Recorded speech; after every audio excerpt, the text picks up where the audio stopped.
안녕하세요. 여러분, 와봄 토픽입니다. 오늘은 학생이 질문한 내용 중에 다른 학생들한테도 좀 도움이 될 것 같아서 제가 따로 영상으로 만들어 보았습니다. 오늘 영상 주제는 시험이 가까울 때 토픽, 시험 준비 방법에 대해서 지금 영상을 만들어 보고 있습니다. 시험이 가깝다라는 것은 우리 이번 주에 시험이 있죠?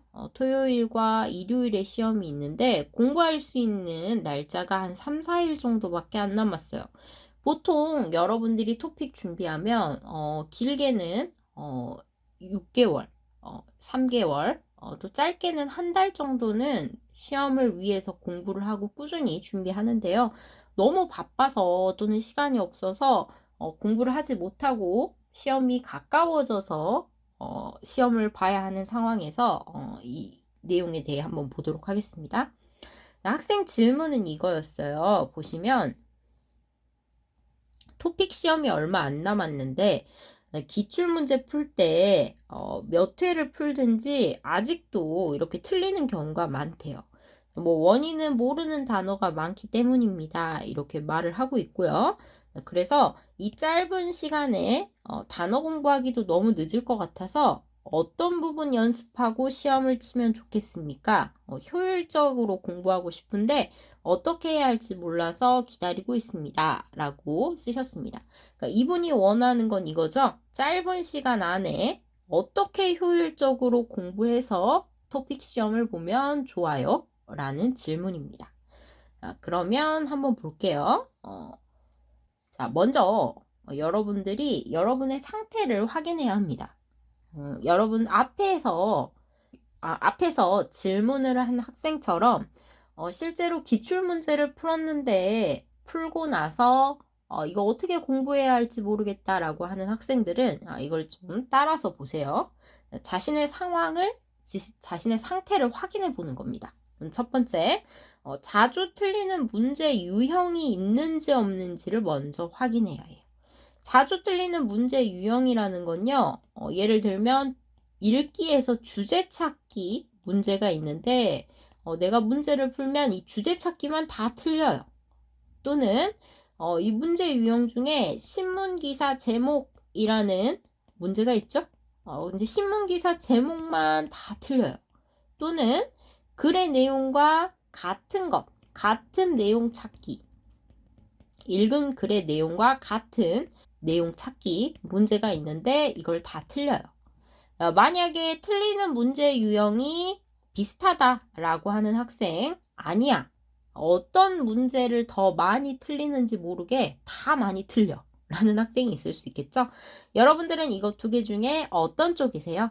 먼저 자주 틀리는 문제 유형이 있는 학생들부터 보도록 하겠습니다. 자, 이런 학생들은요, 문제 유형, 많이 틀리는 이 문제 유형에 대한 이해가 부족하기 때문입니다. 구체적으로는요, 어떻게 문제를 풀어야 하고 어떻게 생각해서 문제를 풀어야 하는지 그 이해가 부족하기 때문이죠.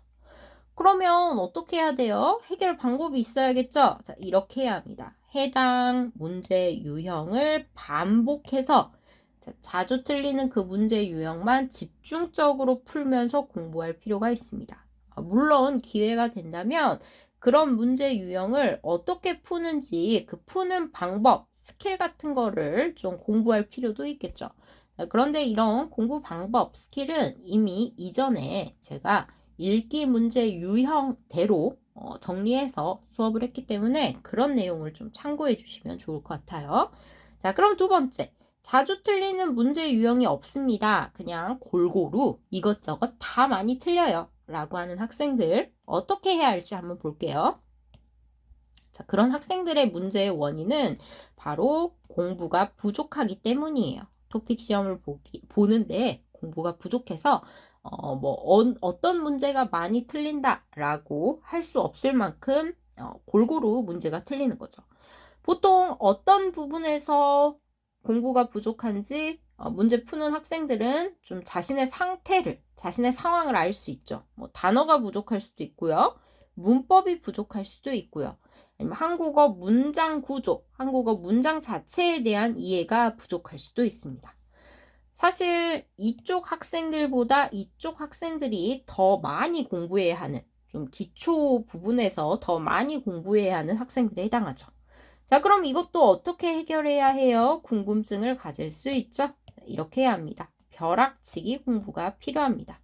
왜냐하면 사실 이런 학생들은 체계적으로 하나씩 시험 전부터 좀 오랜 기간 시험을 위해서 공부하는 게 필요한데 당장 3, 4일 후에 시험을 봐야 해요. 그럼 벼락치기로 공부할 수밖에 없겠죠. 벼락치기라는 것은 시험 전에 급하게 빨리 공부하는 것을 벼락치기라고 합니다. 이 벼락치기 방법 한번 볼게요. 자, 이 벼락치기 방법 여기 이렇게 있습니다. 첫 번째는 가장 쉽게 점수 올릴 수 있는 문제 유형을 위주로 공부하라는 겁니다. 시간이 없기 때문에 조금이라도 더 높은 점수를 받으려면 쉽게 점수를 올릴 수 있는 문제, 가장 쉽게 맞출 수 있는 문제를 위주로 그거 먼저 공부해야겠죠. 사실 듣기나 읽기나 듣기, 읽기 모두 다 가장 짧은 시간에 쉽게 점수를 올릴 수 있는 유형은 바로 여기 나와 있는 주제찾기입니다. 특히 읽기의 경우 주제찾기는 정해진 부분, 정해진 표현 뒤에 주제가 있는 경우가 많기 때문에 여러분들이 조금만 푸는 스킬을 익히거나 푸는 방법을 안다면 굳이 글을 다 읽지 않아도 짧은 시간 안에 빨리 문제를 풀 수 있게 되죠. 이렇게 시간이 없는 학생들은 주제찾기라도 집중해서 공부한 후에 시험 보시는 게 필요할 것 같아요. 두 번째는요. 기출문제 위주로 공부해라 라는 겁니다. 왜요? 기출문제는 한번 시험에 나왔던 문제는 비슷한 난이도로, 비슷한 수준으로, 또 비슷한 단어를 가지고, 문법을 가지고 좀 표현만 바뀌어서 반복 출제되는 경우가 많기 때문이죠. 그래서 먼저 이런 학생들은 기출문제 시험에 나온 단어들부터 정리하세요 라고 말씀드리고 싶습니다. 단어 정리하라는 건요. 여러분들이 모르는 단어 적고 그 옆에 뜻 적고 이렇게 끝나면 안 됩니다. 이렇게 적은 후에 이 단어와 비슷한 의미의 단어들 좀 더 찾아보고요. 혹은 이 단어와 반대 의미의 단어들이 있으면 찾아서 적어보는 것처럼 이렇게 단어들을 연결해서 공부하는 게 필요하겠죠. 또 조금 더 여러분들이 노력한다면 이 단어를 이용해서 문장을 한번 한 문장 정도 만들어 보는 것도 필요하죠. 그러면 좀 더 이 단어를 더 깊이 있게 이해할 수 있게 됩니다. 자, 다음으로는요. 기출문제에 나온 문제의 내용을 이해하라는 겁니다. 이렇게 보면 무슨 말인지 모르겠죠? 예를 들어 읽기 문제에 한국 부채에 대한 내용이 나왔어요. 그러면 문제에 나온 그 글의 내용, 부채의 좋은 점, 부채의 특징 이런 내용이 쭉 나오겠죠? 그런 내용을 좀 이해하고 넘어가라. 그냥 단순히 눈으로만 풀고 넘어가는 게 아니라 이런 내용이 있구나라는 거, 내용 자체를 이해하는 게 필요하다라는 거죠.